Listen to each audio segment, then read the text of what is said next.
When giving advice for studying for the CPA exam, I feel like a lot of people give very generic advice, but in their defense, that is a very loaded question because I just feel like there's so much we can get into. So, my goal for this video is to try to give more specific advice regarding studying. That's the goal. Hopefully, I achieve that. I might sound generic too.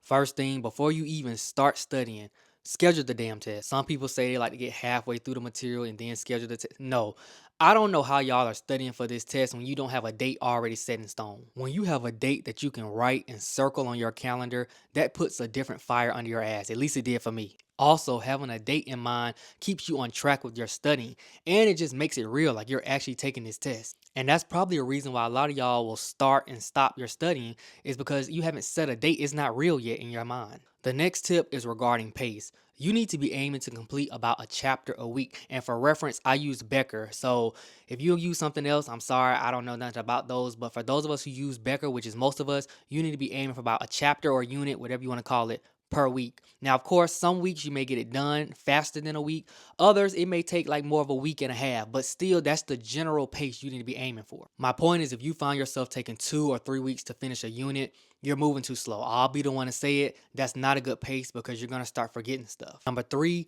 get out of the mindset of using an input approach when studying and start using an output approach. I'll explain. I think a lot of y'all have this mindset of I studied 3 hours a day or I studied this many hours a day, which I think that's fine, to hold yourself accountable to make sure you're actually studying. But I like to use more of a what did I get done that day? I mean, because you can study 6, 7 hours in a day, but if you didn't retain the information, who gives a damn? There have been days where I've gotten more done in an hour of studying than I did in 3 or 4 hours of studying. Sometimes it happens, which leads me into my next point. You need to have a study plan.